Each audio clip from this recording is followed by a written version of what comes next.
Avant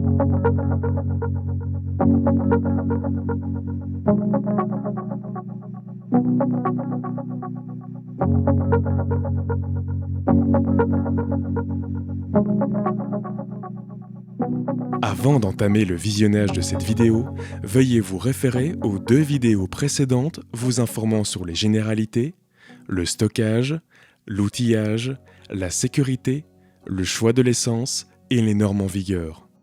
Dans la vidéo précédente, nous traitions des bardages rainurés languetés. Passons à présent aux spécificités de la pose du bardage ajouré.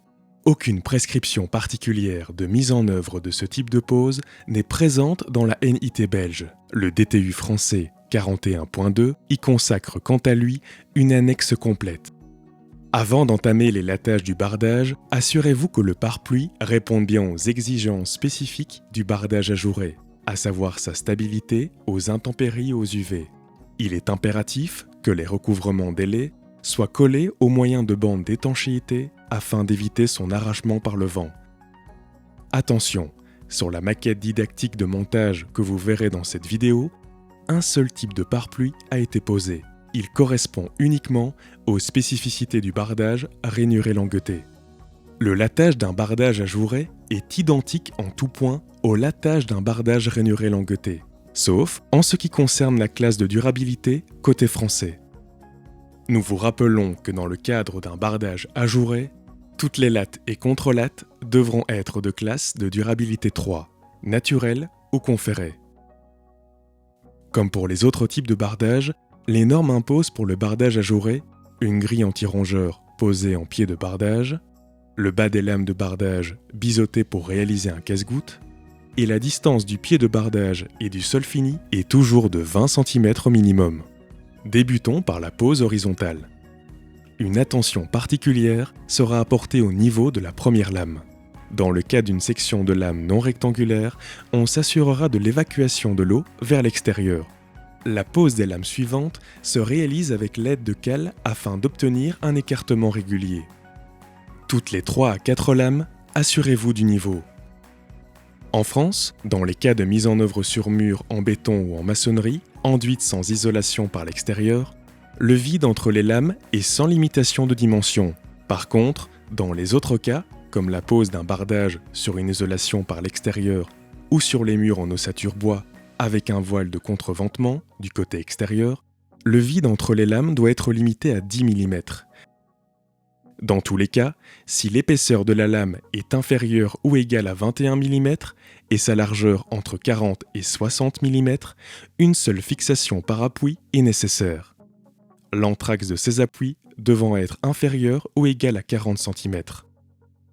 Si l'épaisseur de la lame dépasse 21 mm et que sa largeur est supérieure à 60 mm, 2 pointes par appui sont nécessaires et l'anthrax entre les appuis doit être inférieur ou égal à 65 cm.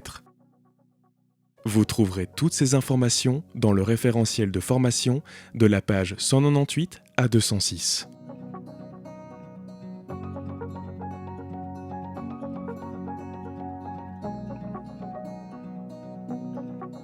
Pour une pose verticale, il y a lieu de prévoir un contre-lattage. Les anthrax restent inchangés par rapport aux autres types de poses. Pour une plus grande facilité, il est conseillé de commencer par les points particuliers que sont les ouvertures de baies. Ces raccords étudiés, nous pourrons entamer la partie courante. Plusieurs solutions existent pour déterminer l'écartement entre les lames, avec des cales comme nous l'avons vu pour la pose horizontale ou en traçant les distances entre les lames directement sur le lattage. Dans l'exemple que vous voyez, l'angle est traité par un joint creux de 8 à 10 mm. La mise en œuvre des lames, que cela soit en angle entrant ou sortant, doit permettre l'évacuation de l'eau. En dessous de 5 mm d'espacement, l'eau stagnera et pénétrera très facilement dans le bois debout, entraînant une dégradation rapide des lames de bardage.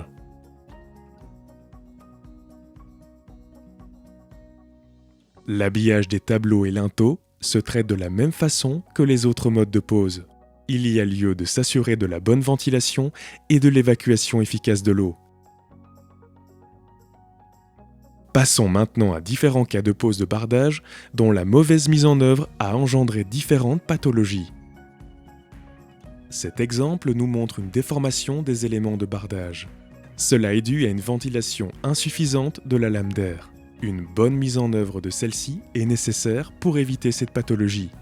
Vous retrouverez toutes les explications à ce sujet dans le référentiel au chapitre « Mise en œuvre, lame d'air ». On peut observer un développement de moisissures sur les façades exposées aux intempéries. Il est conseillé d'utiliser un traitement de finition adéquat, avec par exemple un agent antifongique. Ces taches noirâtres sont dues à l'oxydation de particules métalliques. Pour les éviter, il faudra utiliser des fixations en acier inoxydable ou en métal non ferreux. Il est néanmoins possible de supprimer ces taches en utilisant une solution d'acide oxalique. Comme vous pouvez le voir, si on ne respecte pas une distance minimale de 20 cm entre le bardage et le niveau du sol, le bardage se dégradera très vite. Le bois en contact direct avec le sol sera susceptible d'être attaqué par des champignons.